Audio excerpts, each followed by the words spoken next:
So hello everyone, my name is Rose Anherdan and I will discuss to you the role of non-governmental organizations in CSR. But before discussing the role of NGO in CSR, let's define first what do we mean by NGO at the same time the CSR itself.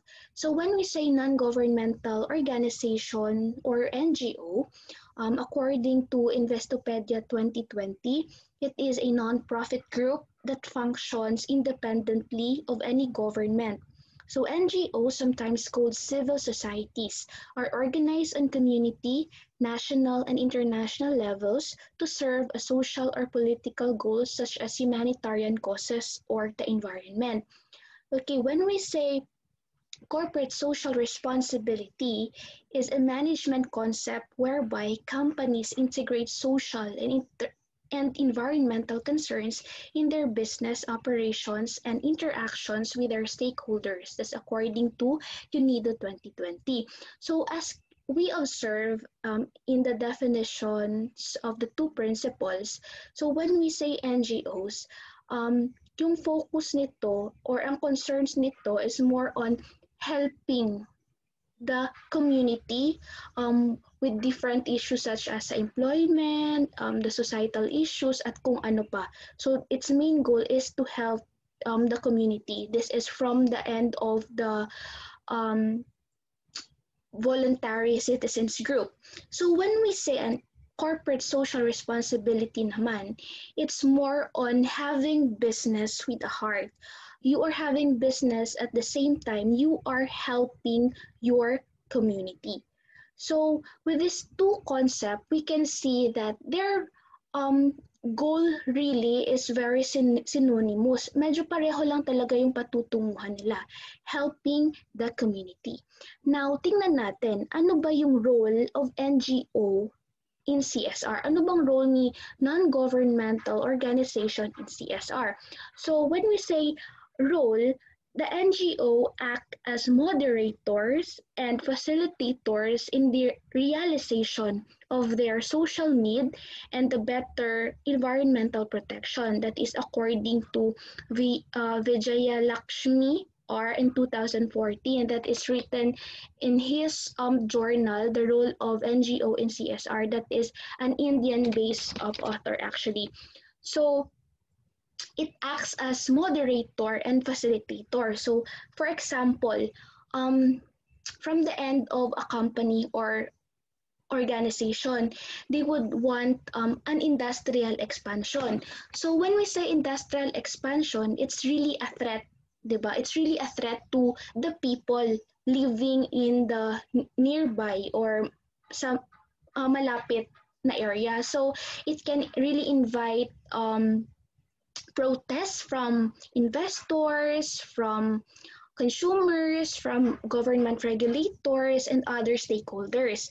So, to develop a rapport with the community in the implementation of developmental activities, so the non-government organizations can play a better role with the industry and community. So, paano?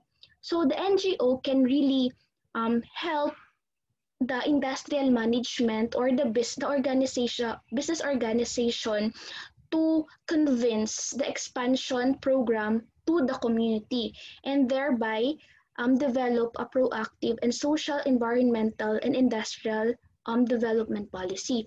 So si NGO, mas madali niyang ma-convince that the implementation or the industrial expansion will be a better way na ma-improve yung community nila. So nagiging facilitator siya at the same time, it gives realization to social needs. So ano nga ba yung mga benefits ni NGO? Ano bang nagiging benefits ni NGO sa corporation or the NGO corporate partnership? First is the image credibility. So what do we mean by image credibility? For example, ang isang business ay nag-partner sa isang NGO to help a certain community. So yung business na yon technically garners a very good image, nagiging good image siya to the community kasi nga sasabihin ng community na, oh, the business like this is here to help us. So nagiging maganda yung image nila towards the community. So second is the benefit is entering new markets and increasing long-term profits. So of course, if yung credibility ng isang business ay maganda, it could really earn new markets. At the same time, it could increase long-term profits.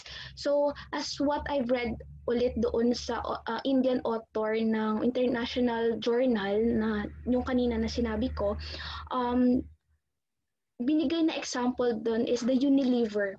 So the Unilever is integrating social innovation strategies. So in India, Unilever joined with different NGOs na magkaroon ng parang fundraising to sell products and adapt to rural customers. So yung mga rural customers doon, around 300 or 100,000 daw ang population ng isang community, helping them to sell their products. So with that 100,000, it could be your client. So the business could earn 100,000 customers from the rural areas itself, 'di ba?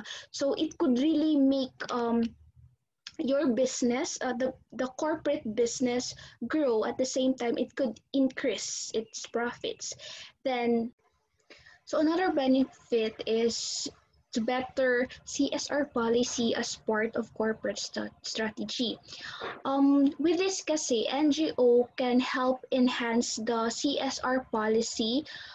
Kasi nga, si NGO ay mas maraming alam na innovative ways to solve societal issues. Sila kasi yun yung focus ng NGO. It's more on the society's issue. So, mas makakapagbigay sila ng mas better or makakapag-enhance sila ng better policy for the CSR.